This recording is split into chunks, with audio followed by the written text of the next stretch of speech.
This is your official invitation to join us for the Beltane edition of the Power of Pleasure live virtual summit happening on the 28th and 29th of April. This isn't just another online event. It's 2 full days with 12 of the world's leading sexperts. They're going to share juicy, heart-opening sessions on things like orgasmic liberation and what your desire is really asking for. Not only are they going to be teaching you about sexuality through their realm of genius, but each speaker is going to offer you a free gift, something that's going to give you a deeper glimpse into yourself. We can't wait to share this delicious experience with you. But one last thing, if you can't join us live, there will be a free replay window so that you can binge at your heart's desire. So you've got no reason not to sign up. Go to sexreimagined.com/power-of-pleasure. We can't wait to see you there.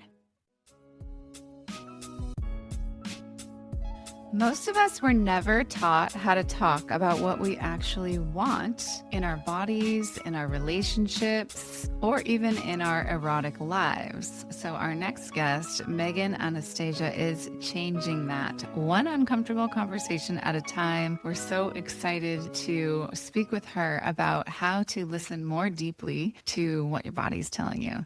So I'm Dr. Willow Brown. I'm here with Leah Piper. We are Sex Reimagined, and we're so grateful for all your attention, your likes, your shares, your subscribes. You know, what's really fun about today's episode is we've got 3 homies that have spent years and years in Santa Cruz, California. And it is where I met both of these beauties. So I'm excited to feel that California vibe again on the show today. So please tune in, turn on, and fall in love with my very dearest girlfriend who now lives in Sacramento, New York. Welcome to the Sex Reimagined podcast, where sex is shame-free and pleasure-forward.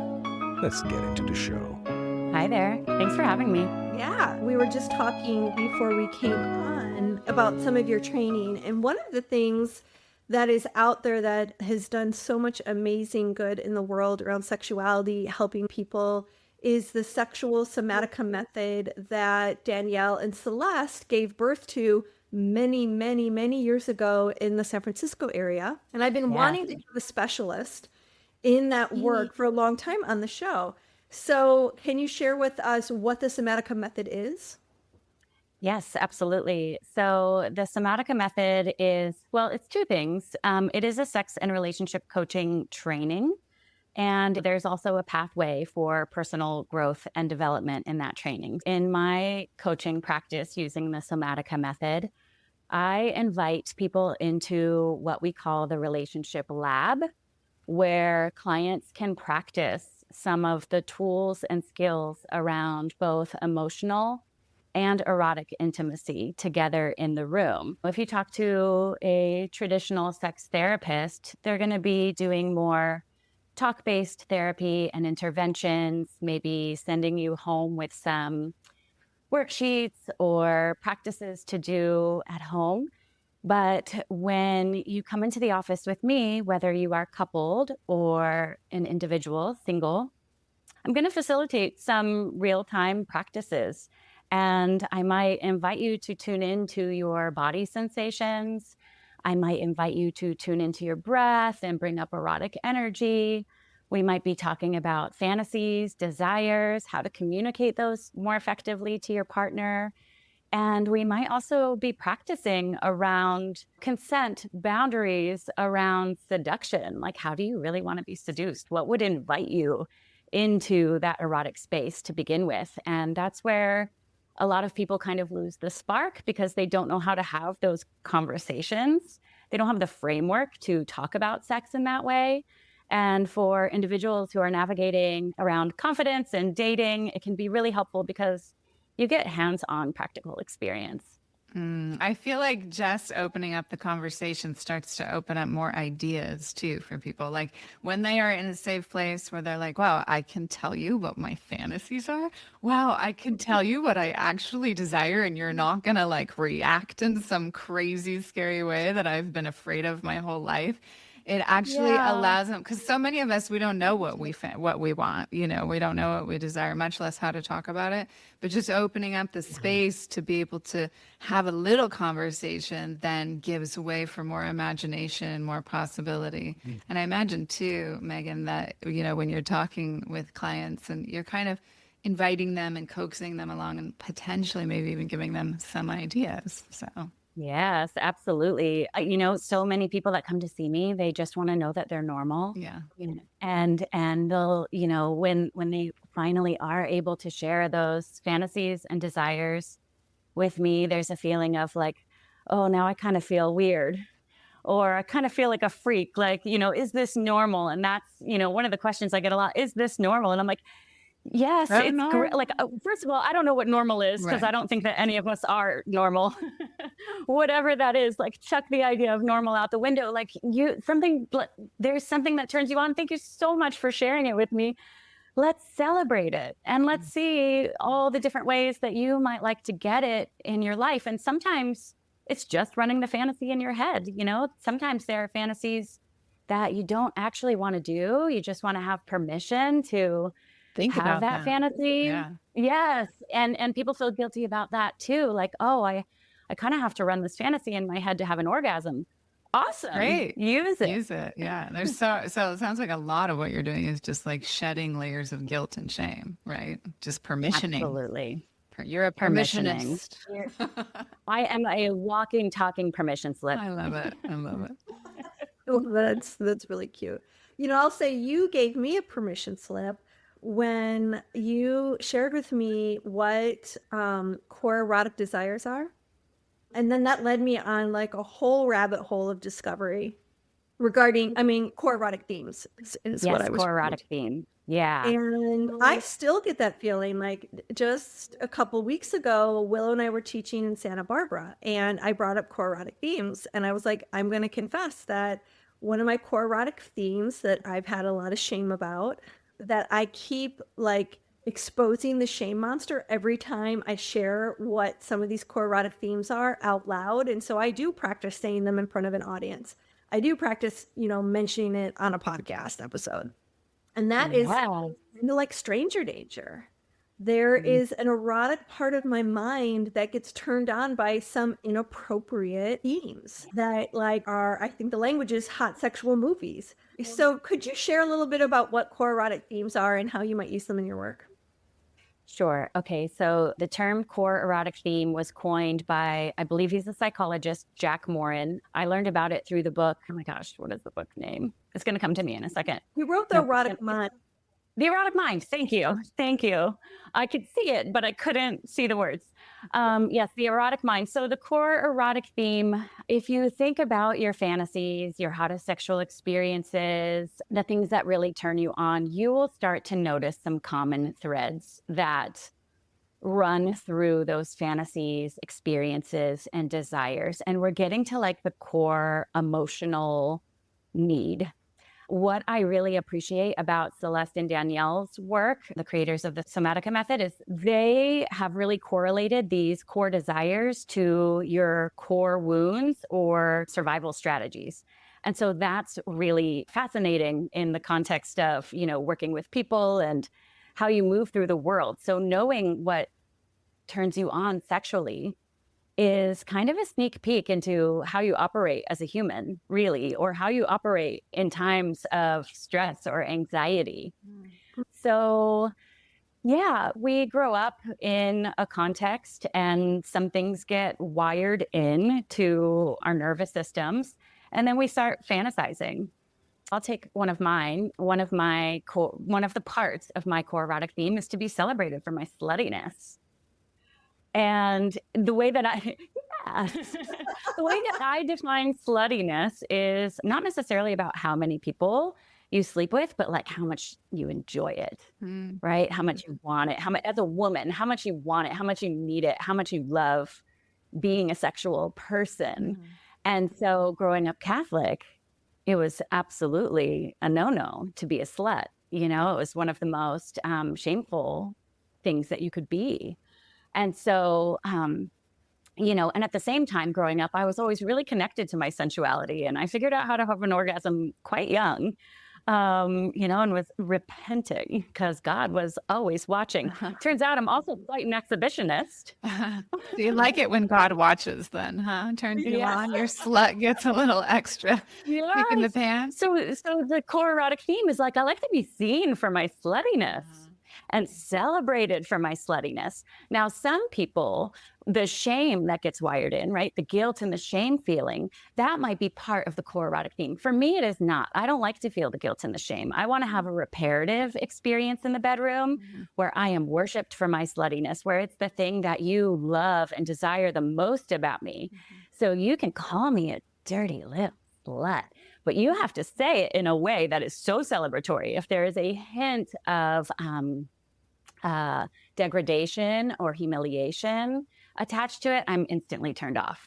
But for some people, they want that, right? Like the feeling of guilt and shame fused in with it is the thing that would turn you on. So, it's just, we all play it out in different ways. The bedroom is a place to play and work out some of these themes. So it can be a really, really healing space to explore. So I want to dive in and get a little bit more specific about what you said around, the core erotic themes and people's protective patterns being a pair. So could you pull one out and give us an example of like how these might show up for somebody? Yeah, sure. I'll just use myself as an example. Also, some of my themes are anchored around freedom, variety, exploration. And for me, growing up in a very Catholic context, also in a military family, there was not a lot of freedom to be an autonomous person. My actions, first of all, I grew up wearing uniforms. So, you had to look the same, you had to behave. No, right. And so, and some of my core protective strategies also are, really centered around freedom and autonomy. And that can get expressed in different ways. Sometimes it gets expressed as rebellion, and sometimes it gets expressed as kind of enduring or taking it on, because I learned how to do that when I was young. I can endure a situation. So enduring is a protective strategy for you. It's like when things get overwhelming to your nervous system, when you start to feel like I'm not safe, you go into a pattern of like, let me hunker down, take this all in, process it inside of myself, endure. And now draw the line for me into the erotic theme from there.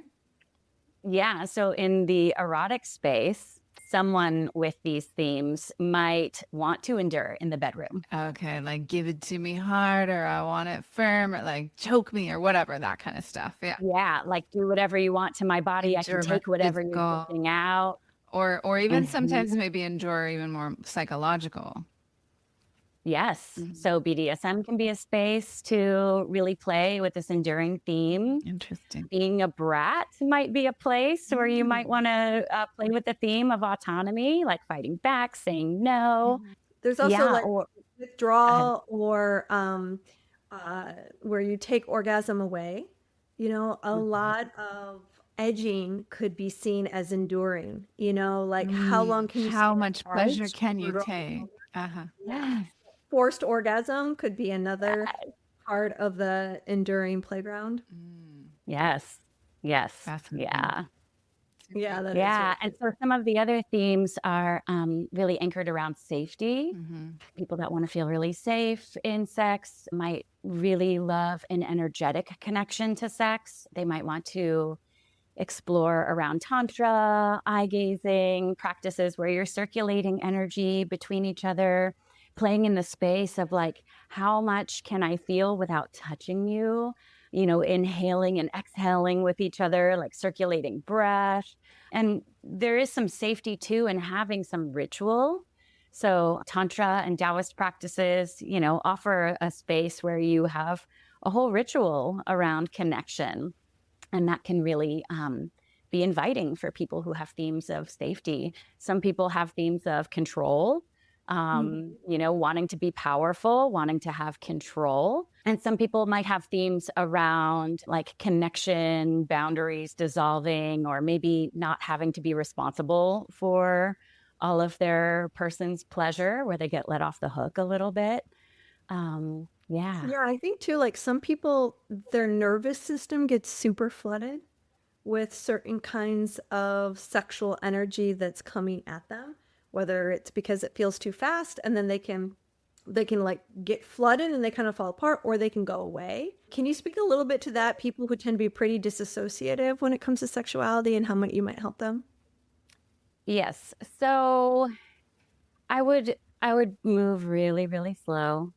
I would want to see if they are kind of like, at what point are you leaving or checking out? Is it at the mention of sex, right? Like, are there certain words even?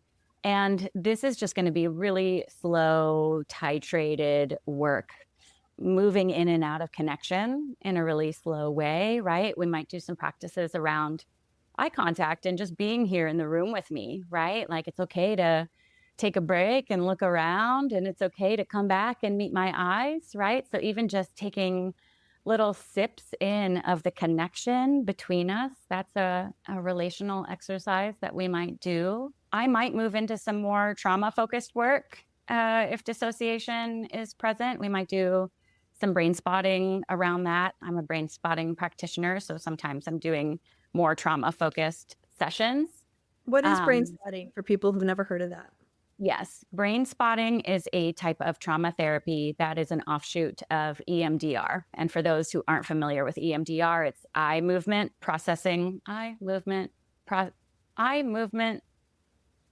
desensitization reprocessing. It has to do with bilateral stimulation and kind of connecting the hemispheres of the brain.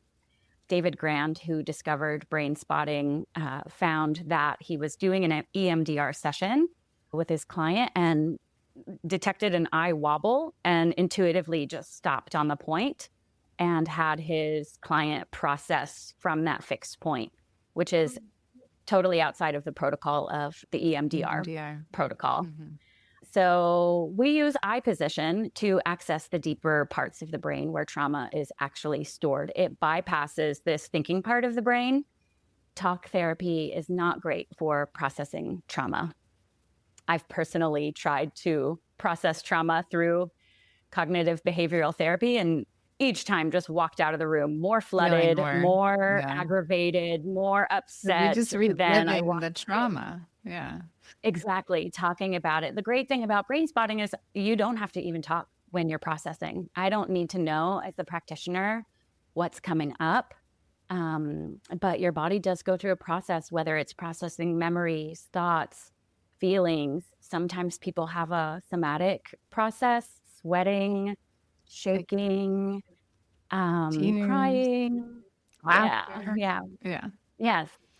And so at the end of a session or at the end of a series of sessions, you kind of like come into more regulation around whatever it is that we're targeting. Okay, so I've got like kind of a slew of young men. I mean, they're 30, anywhere between 35 and 40, who are coming through, and they are in this position where they've never been in a relationship. They've hooked up with people before, but they don't know how to like carry it forward and hold the masculine pole and like really like show up in that stronger masculinity. And we were just doing another interesting podcast interview about hormones and like how so many men are actually starting to convert their testosterone to estrogen. So that's another topic. But I'm curious for you, like within the work you're doing, and specifically with the somatic method, what would you do with one of these men who's like, I want to have a relationship, I just am not sure. I don't know what I'm doing sexually. I don't know what I'm doing relationally. I don't know how to communicate. I don't know how to hold this or do I don't know how to flirt. Yeah. I don't know how to date. I don't know how to initiate a French kiss. Just or confident at all. Yeah. Yeah. I work with a lot of these men, and they are, I hold them so near and dear to my heart. Hearts. Yeah. They are the good guys. Totally. They are good men, and they really hold back because they don't want to be that creep. Yeah. And they are the guy that's not getting the girl because, many times they have completely divorced themselves from their desire, from their cock, they can't even feel it down there anymore because it's like not a safe place to live.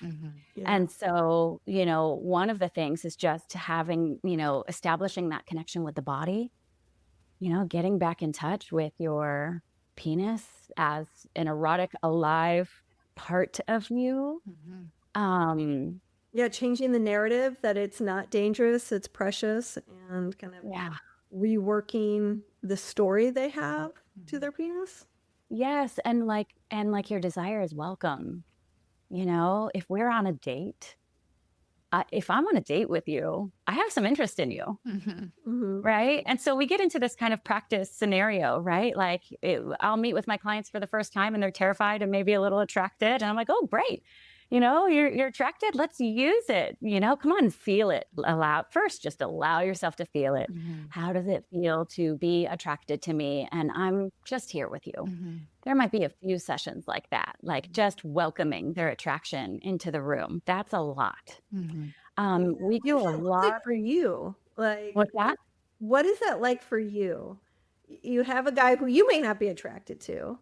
You're making it safe for them to feel their attraction. So I guess I'm so curious, like, what's their body doing? I imagine this like really sweet, bashful smile and but I also imagine a lot of awkwardness.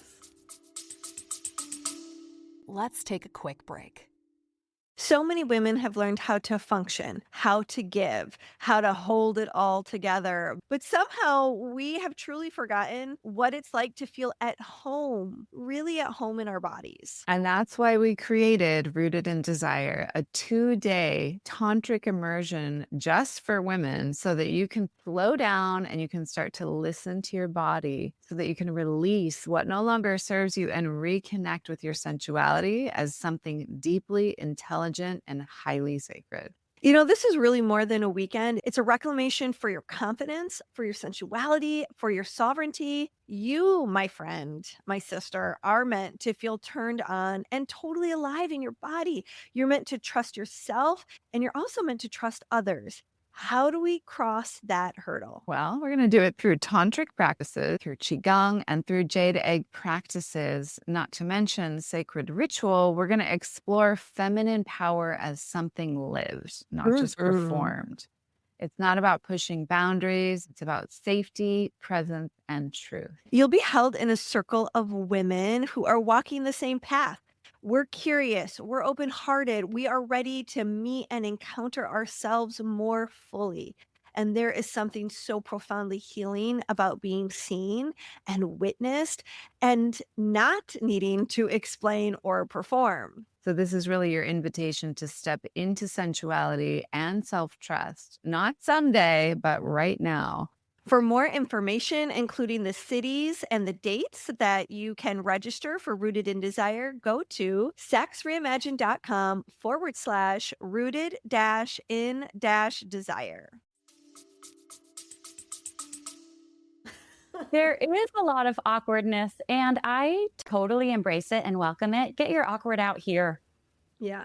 Where the stakes are low and there's low pressure. I work with a lot of men who haven't dated, and they're in their 30s, 40s, maybe even 50s. They haven't really had a lot of experience dating. So I'm like, all right, let's get into this practice date. Like, let's go, each meeting with me, think of it like a date. I'm also nervous. I don't know you. I don't know what's going to happen. I mean, as a professional, I'm tracking a lot of things and I know where we could go. But, the interpersonal stuff, I'm like, ooh, I don't know. What am I going to share with you? What am I ready to share with you? How safe are you? I'm feeling all of that out as well. So it's a really organic process in that way. Like I might share things about myself if it's in service to my client, but I have to also feel safe in the container. So we're building mutual safety and trust. And with these men, I do a lot of work around navigating consent and boundaries. They usually really need to know that they're not going to hurt me, that I'm going to take care of myself. And so I am modeling in real time how I do take care of myself. And a lot of times these are the men who need a lot of green flags, like obviously waving, like, hey, I'm into you, you know, like I would be open to you sharing your desire with me. I want you to check me out, right? Again, if I'm on a date with you, I have already some level of interest. It's okay to check me out, right? If we're having coffee together, like allow yourself to, you know, like check, like look at my body and then come back to my eyes, right? So we're working a lot around like connected objectification. See me as a sexual object, but not in a way that's to use, in a way that's like, hi, I'm here with you. And I'm I'm attracted to you. I mean, I feel like this Yeah. is such a thing that's, I don't know. I've lived in California my whole life, so there's a lot of California men around, right? And I feel like I am going to generalize. It's just there's this lack of like feeling them. Like I can't feel you over here, right? And so I'm always helping these particular men in this particular genre, like step more into, like, lean more into the side of like, you're going to harm me or hurt me or like objectify me or something too much. Cause like, you're so far on the other side of the spectrum that like, I can't feel you at all. So I want you to lean over this side and lean as far as you can. You'll probably land somewhere perfect. Cause a woman wants to feel desired. She wants to feel like you got her. She wants to feel the strength of you, like not just your physicality, but your energetic body as well, that she can lean into you, that she can, I mean, that's what builds trust, which is what sexy is. Yeah. It's interesting too, because we've also had experiences where we felt goobered, you know, like Totally. someone just comes in and it's like, oh, like you're turning it on way too strong. And so I imagine that these same guys are, the idea of having someone have that reaction to them is so frightening. Yes. That they just keep their desire bottled up and suppressed. And so it's a really fine line. Because I kind of, correct me if I'm wrong, Megan, but I imagine that a high percentage of these men are neurodivergent, which would mean that they have a hard time reading facial cues and body language and sarcasm and, you know, other things that other people who are not neurodivergent take for granted.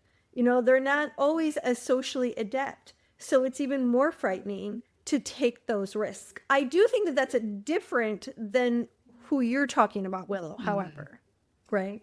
Yeah. You know, I wouldn't be qualified to diagnose anyone in that way. I do know that some of my clients come in with a known, you know, maybe on the spectrum or something like that diagnosis. And sometimes it feels fairly obvious to me that that's what's happening. And so there's a level of just being really direct.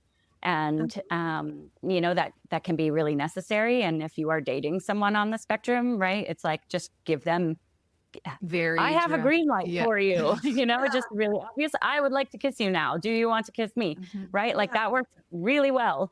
Yeah. And for anyone, right? Like, how do we navigate? Consent is a big conversation, right? Like there's a lot of ideas about whether we need to get explicit, enthusiastic yeses and nos, or some people just want to, you know, don't want to spoil the moment with all that talk and want you to read the body language in the moment. Like if you're on a, you know, date and there's a lull and he's giving you the eye, you know, that might be the moment. And for a lot of the men that, you know, I see, maybe they need the explicit consent, because I think a lot of times they frame it in terms of she needs to give a yes or no for her, but like I'm empowering them to have a conversation about, well, what do you need to move forward?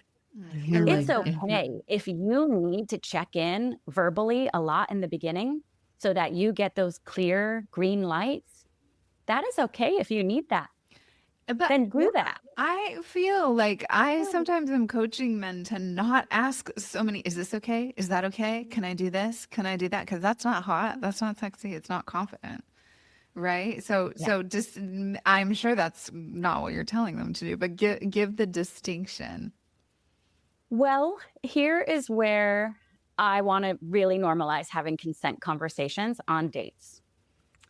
Talk about what consent style you prefer. Have that conversation. Hey, are you somebody that wants, a verbal check-in at every escalation? Are you someone who wants me to read your body language? What would that look like if you were a yes, right? What does that look like for you? Help me learn about you and what style you would prefer. I've actually had great success with this on dates. Talking, it's like having the meta conversation, right? The conversation before the conversation. Yeah. And it's kind of a nerdy thing to do. But the times that I have done it, particularly with men, they have been so relieved. Like, oh, you don't want me to check in. You just want me to get that there's a look happening, and then the look happens. They're like, great, I can move in. Okay. That's really helpful. Yeah, that's great, because then you're not only learning their style and how they like to be communicated with, but it's putting you at ease. And I feel like that's one of the biggest gifts that any gender could give the other gender, is like, here's how I operate. Here's how I prefer to be communicated with. Yeah, I think too, that's how you help someone win with you. And I think that's so important, that we have the perspective of we're gonna help each other succeed in this relating thing. So I'm gonna help you crack the code of me, and we're gonna keep on showing each other how we might win with each other inside and outside of the bedroom. And I really liked what you were saying about, by the way, consent isn't just about helping a woman feel safe. Consent is also about men feeling safe. And we tend to over project that this is all about women's needs. And it's really not fair. We need to kind of normalize that men also have their preferences and how they feel safe in their own consent, and can name that. You may want to ask your date, hey, when you want to hold my hand. Yeah, I've been watching but just on Love on the season. Spectrum. Love on the Spectrum. And it was like, can we hold hands? Or on a first date, can we have a hug? Or he goes, can we have a kiss? And she goes, no, but we can have a hug. I wish it was so refreshing. I know. Well, that's what I'm saying. The directness, the direct communication, does work really well for, neurodivergent people on the spectrum, but it's also just really like that. The dating coach in that show, I'm like, this is great advice for everyone. Yeah. How many people have forgotten how to have like a curious conversation where they're actively listening? Right. Like how many times do you go on a date and the conversation is lopsided? Like, this is good dating advice for everyone, especially now that we're all in our screens forgetting how to socialize. Totally. Yeah. Totally. And then I do think there is that high level of seduction that many of us are craving. And what Willow was saying, read me, learn about attunement, read the room, read yourself, learn about the subtlety and the nuance and the context of seduction and sexual energy. And all of that, I think, is maybe more like a high art. I want to switch gears a little bit. I mean, I think everything you're saying, Leah, is so true. But I'm also curious. I mean, I brought up the example of the men and his, whatever age, hasn't had a relationship yet. But I want to hear also about the people who come to you who maybe have been in relationship for a long time, and they're like, we're just stuck. We can't find our way to each other anymore. The intimacy is dead. What do we do? Yes. Okay. Well, this is where, knowing about your core erotic theme can be so helpful. In long-term committed partnerships, I find that, like, let's say the couple is been married for 30 years. Chances are when they got together, they talked about a lot of things. They talked about, where do you want to live? What are your shared values? What are your hobbies and interests? Do you want to have kids? How do you want to raise them? But they probably haven't talked about what kind of sex do you want to have? The honeymoon phase can only get you through so long. And a lot of times people make that big commitment while still high on the drugs of the honeymoon phase. And it comes crashing down when the babies come along, and that's not the main focus. And then all of a sudden you're trying to reconnect as romantic partners, and you have zero framework to talk about sex. And this is why when I discovered about core erotic theme, it was like, everyone needs to know about this. Why aren't we teaching it in school? Why isn't this a part of sex education in high school and college? Why aren't people learning this in premarital counseling? Right. This would save a lot of relationships, because a lot of times by the time they make their way to a helping professional like me, there's a lot of resentments that have built up because they're speaking two different languages to try to connect. And so, when we know what we want to feel, like these core erotic themes or desires, then we can map out all of these different ways that you might like to have that feeling met. Celeste and Danielle call them hottest sexual movies. I like to call them seduction styles. Oh, yeah. And you might want to mix and match styles, right? So you might want to take a romantic pathway. Some people want that like intense, urgent, animalistic, primal, like sensation-based pathway where, this is what we see in movies. I'm going to rip off your clothes, and that can fade over time, but like there might be ways to get you back into that part of yourself. Other people might want to explore the energetic or spiritual connection through tantra practices. And then other people might want to explore power and control or submission with some kink or BDSM practices. Yeah. I'm just launching an online course right now where I guide you into learning about your core erotic theme. We map out different seduction styles, and then you can start to flesh out your own unique erotic roadmap where you can share that with your partner. And it's like, let's create a scene together. Let's do a beginning, a middle, and an end. Where I want to share what I want, and we'll break it down into touch. We'll break it down into embodied gestures, even into eye contact. Like, what is the energy of the eye contact? Maybe we want to start out like romantic and then move into passion and then get a little kinky, punishing or strict. Or, I can just imagine all sorts of different eye gazing. I love the nuance of that. That's genius. Yeah. Yeah. Cool. Yes. Yeah. The eye contact that says, I'm here with you. You're special and precious to me is different than the eye contact of you're mine. You're right. I own you. Right. Or you're in trouble. You're in big trouble.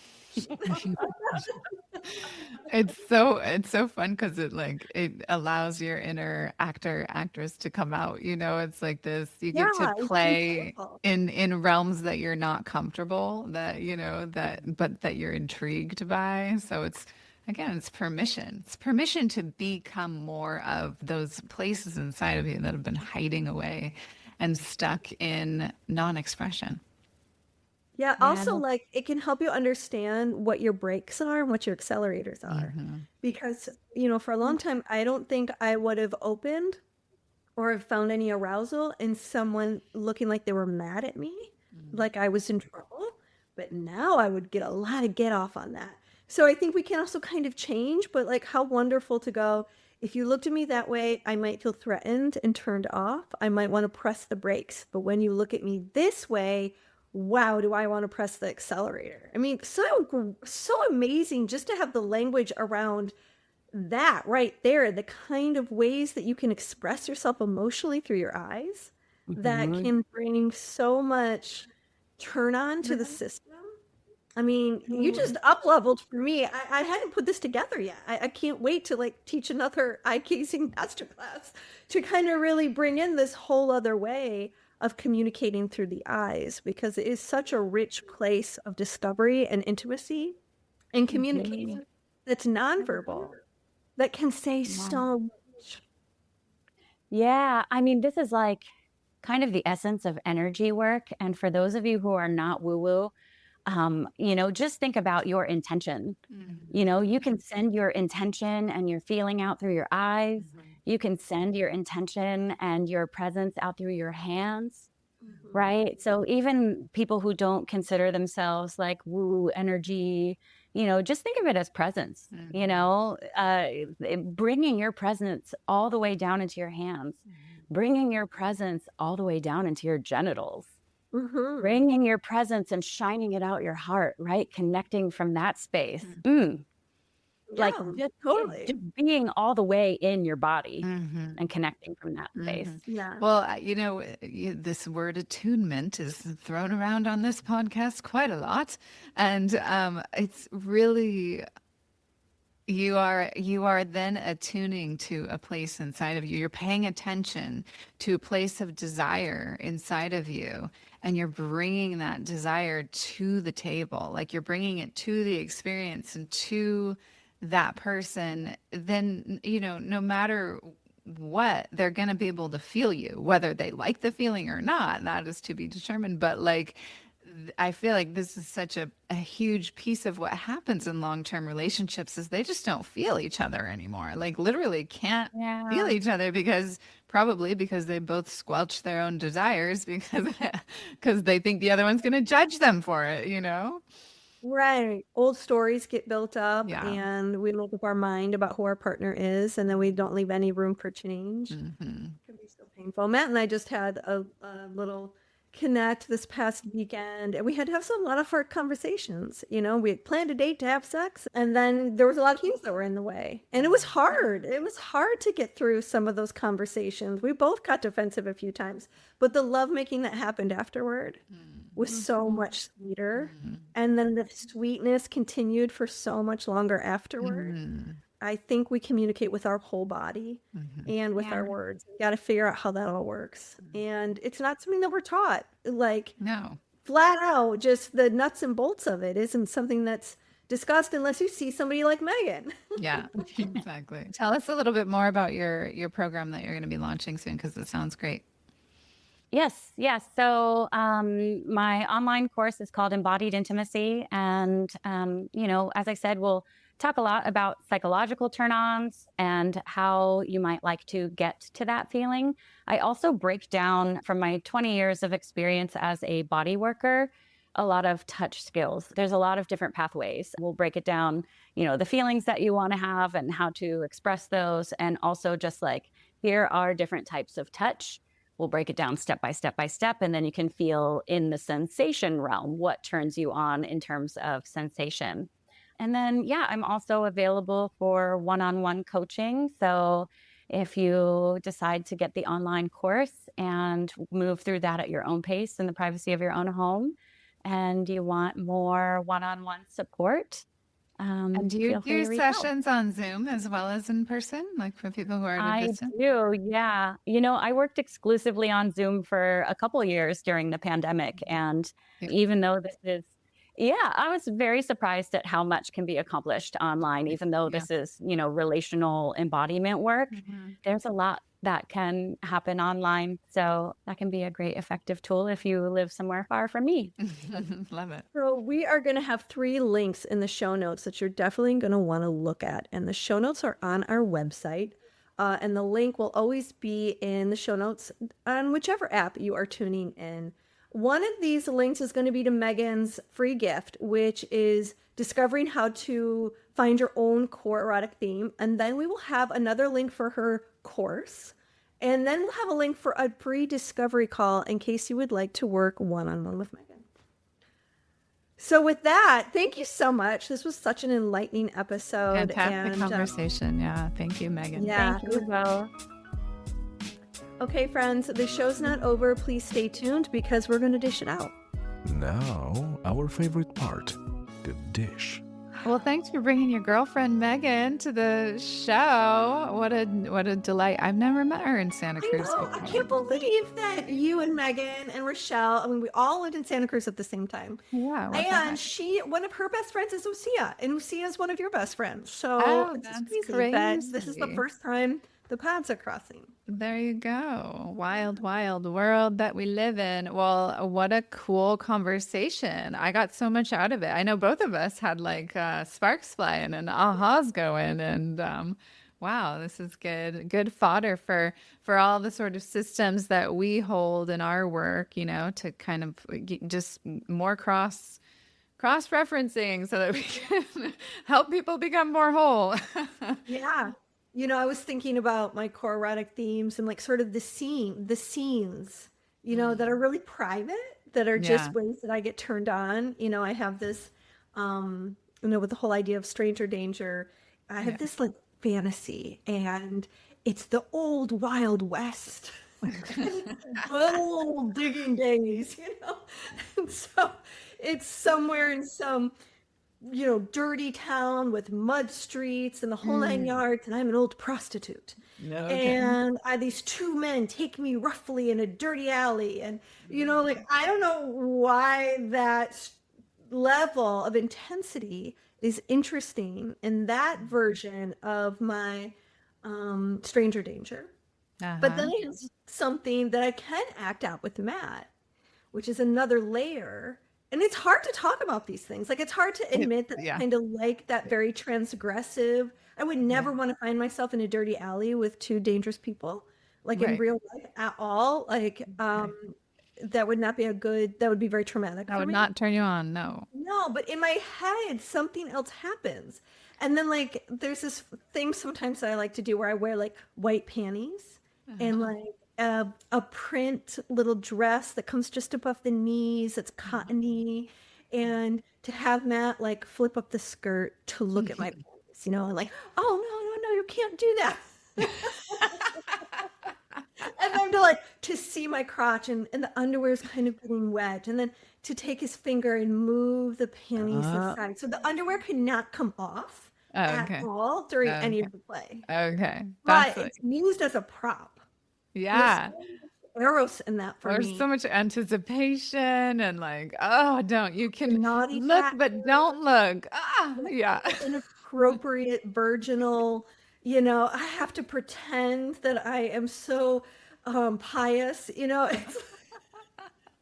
It's really so that I feel like just, and I'm so glad that the core erotic theme came up in the conversation. I didn't even realize that that was Megan's free gift until I glanced at it as the episode was coming to a close. So I thought that was really fun, and I can't tell you the freedom of recognizing that there's a stranger danger element that opens me. And we could sit here for an hour and I could tell you why I think that is. You know, we kind of take a look at the threads that got The planted. deeper.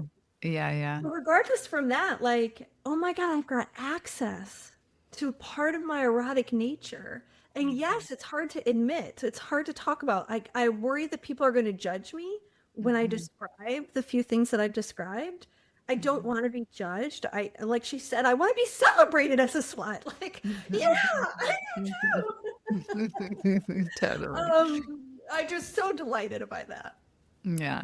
So great. The permission to just explore more and to play out more. And no matter where you're at, like no matter what level you're at, if you're coming in and you're like, I've never been in a relationship, I don't know what I'm doing. Or if you're like, I'm coming in and I own my inner porn star and I want to play this other thing out, but I'm totally nervous about that. It's like there's always an edge. There's always Right. somewhere to take yourself further. So there's no limit. That's why tantra, you know, it's like an expansion that keeps expanding.